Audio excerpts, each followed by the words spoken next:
All right, so which we're reviewing?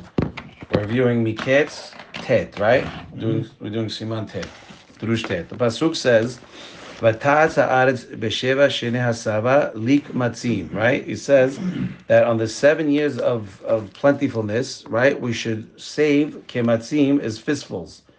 Right? The question is, what is this word fistfuls, kematzim? And what is a kometz, what does that have to do with here? So we said kemitzah. Where do we know the word kemitzah from? From the kohen. When he do, right? You take a kometz, right? So what does that have to do with how much you're going to save for the 7 years of famine? So we bring the Suror Hamor. Now remember, we discussed who's the Suror Hamor. He was from Italy. He's Rabbi Abraham Saba. Okay, he had a very hard life and he ran all over. 1532. 1532. There you go. You gotta write that down. 1532. And what happened to him? And he lost everybody. All he did was run, and he had to cover his books. He had to hide his books in the forest, and he told somebody where to go, and it was a very hard life. So what does he bring? The Suror Hamor brings on the pasuk that says Vehimesh et Eretz Mitzrayim. Right? What does it mean? That each person had to pay 20% tax from his house to Paro, right, in order to survive for the years of the famine. So what was the plan? Right, Yosef originally tells him we're going to save for the 7 years of good. We're going to save in order to sustain ourselves through the 7 years of famine. But then they say, how much did they do every year? So Suror Hamor is saying 20%, and he brings it from the pasuk where it says V'himesh et Eretz Mitzrayim, to tell you that there was a 20% surcharge, okay, for the next 7 years. That's why it says V'ta'at haaretz b'sheva shenei hasava lik matzim. Lik matzim is right, is a fifth. Like there's 5 fingers. So you're saying take away 1 finger, and that's what you're going to use. 1/5 of the whole. Okay, so just like a kometz has 5 fingers, that's how they would do their measurements to separate for what they need. So again, they separated 1/5 of whatever they got in order to survive for the 7 years of famine. Right? Now the question, so we answered the reason why it says kematzim. Kematzim is because that's how they used to measure, and that's how much they took. They took 1/5. The question was, how is 1/5 going to help you to survive 7 years of famine? You should use more. If you have 7 years of good, and you know that 7 years of bad are coming, then you should at least save half. What is 20% going to do for you? Right? It makes more sense to save at least half every year, right, in order to survive.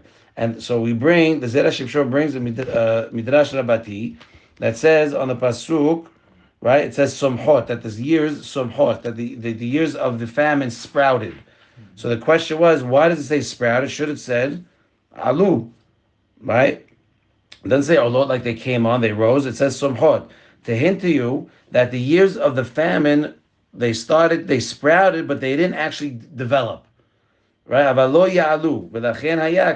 exactly what happened. That when the 2 years came, 2 years into the Rav came, Yaakov came, blessed the Paro, Nilus came up, and the famine was over. Right, so again, the Midrash is bringing. First of all, he's alluding to that the fact there was not a 7-year famine. It was look up the pasuk for me, by the way, Mem Aleph Vav. Okay, that the Somhot, that the years sprouted, or are going to sprout, and they're not rising. Why not rising? Because they're not going to go into. It's not going to be a full 7 years, and that's specifically why. And we know this because that's exactly what happened. He brings the Gur Aryeh, and he says something interesting. He says, "V'kamu sheva shnei ra'av acharehen," that 7 years of famine are going to rise after. Okay, shebesheva shnei asov amar. Regarding the good years, it says baot. Hine sheva shanim baot. Sava gadol, that it's going to be a good. But regarding the famine, it says vekamu, they're going to rise. What's this? So what does he say? The Gur Aryeh says something that's really crazy. He says that in order that the people should not accuse. The pasuk is written that way in order for the people not come back later and accuse Yosef of not being as great as everyone's making him to be. Why? Because he predicted 7 and only 2 years came. So it's saying that specifically that it says that it's going to come in. It's hinting that they're going to rise, but then the whole 7 is not going to come into fruition. All right, Yathilu v'lo yisayimu lavo ki bevo Yaakov, because when Yaakov comes, he's going to finish the years of the Rav. That's the Gur Aryeh.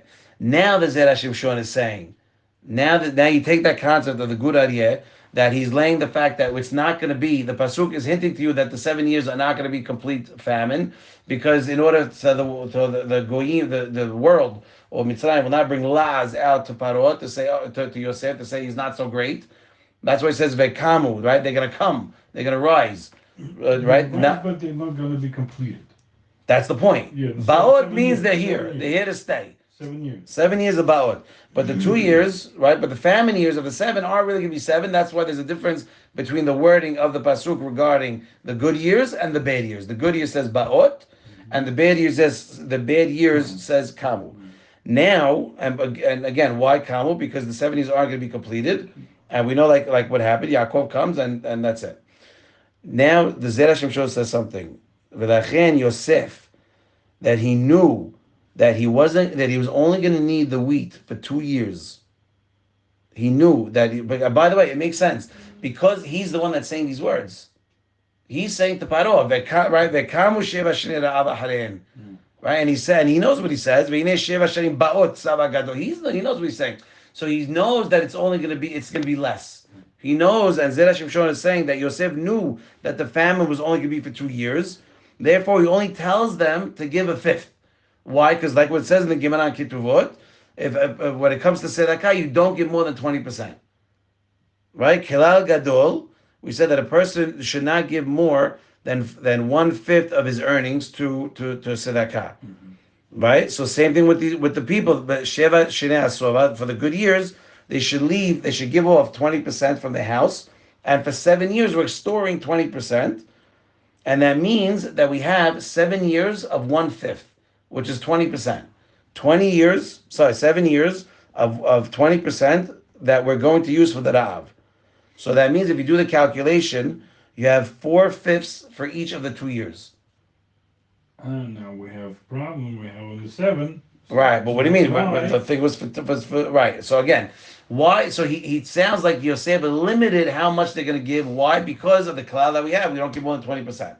If we don't give more than 20%, then, and I know that I have 7 good years, that means I'm only going to have 4/5 worth of supply, because Yosef knew that in his mind he was only going to be the Rav was only going to be 2 years, not 7 years. So he didn't have to plan for 7. He only had to plan for 2. So okay, I'm going to tell them give 20. That's the max I can give. They're going to give 20, and now that's 4/5. But now there's an extra fifth. Right now, that's still not enough. Okay, but again, the calculation that we did, 20. They gave on the assumption that they're going to sustain themselves for 7 years. So they saved money as if we're going to have 7 years of famine. But in essence, it was only 2 years, and Yosef did the calculation of 2 years. That's why they got the 2 years. Okay, but like we now Zera is, but we still have 1/5 missing. To sustain yourself, you're missing 1/5. Because we need 4 a year. You need 5 a year, and you only have 4. Right, you have. We only have 7 for 2 years, but we need one more. We need another 20%. We need another 20. We need another 20. You still need one extra, right? Because for the 2 years you need, right? Right. But again, that's why it says Vayisberu bar tahat yad paro. It says Yosef says, let them amass a lot of wheat under the authority of Paro. Let him do it himself. Which means what? Even though everyone's going to be taxed and give 20% of their field to Paro, Paro should make you go above and beyond and take even more to compensate the fifth that's going to be missing for the country.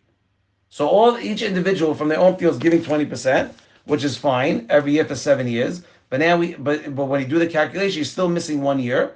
So what do you do? So he tells you, Yizberu, right? Take more than 20%. More. Take more for you, Paro. You separate more than 20. And now you understand the reason that after Yaakov comes, the Rav stopped. Right? That when Yaakov came and the Rav stopped, Yosef tells the people, continue bringing the 20% to Paro. Right? It says, "V'haya b'tevuot untatem hamishit leFaro." Even after Paro comes, after Yaakov comes. Why? So because that is asking, why would he still impose the people bringing 20%? Yeah, because the famine's over. We're not saving it anymore. It's fine. So what's it telling you? That since the 7 years that technically the 7 years of the Rav, Paro would have still had to give from his own to sustain the people. Therefore, he's saying that he's the reason that it stopped was because Paro, right? And the zechut to Paro. Why? Because Yaakov came and gave him beracha, like we saw in Rashi, that the Nilus will rise to him as he comes. So when he goes to the Nilus, to the Nile, it rises. When it rises, it overflows into all the things, all to the fields, and everybody's happy. So if that's the case, Paro, just because Paro was able to get out of it, doesn't mean it doesn't save your obligation. You would still rely on Paro to pay you. So because of that, you still have to pay the 20% to Paro, even after it's over. Because in the Zechut, right? Let's read inside. The 7 years of the famine, Paro still would have to give you 20% of his own money in order to sustain the whole country. That's why he made them this law. That because the Rav stopped in the merit of Paro, which we all took aback when we read that. But why was that? Because Yaakov came and gave him beracha, that the Nile, that the river will rise when you go. So which means what? Because there was no rain in Mitzrayim ever. So once it rises, it quenches the thirst of all the fields, and the fields are able to produce. So in his merit, he was able. So if the famine did not end, he would still have to pay out a fifth from his own money. They would have to give more than a fifth in order to, but because Yosef knew that it was only going to be 2 years, so this is what he tells the people. But really, the original dream was 7 years good, 7 years bad. And we said, and we saw in the Midrash quickly, where does it say that the other 5 years were of the famine were completed in the time of Yehezkel? Mm-hmm. Right? Now, you still got to give the money to Paro. Why? Because you still got to pay. You still got to pay. Baruch Adonai Le'olam, amen v'amen.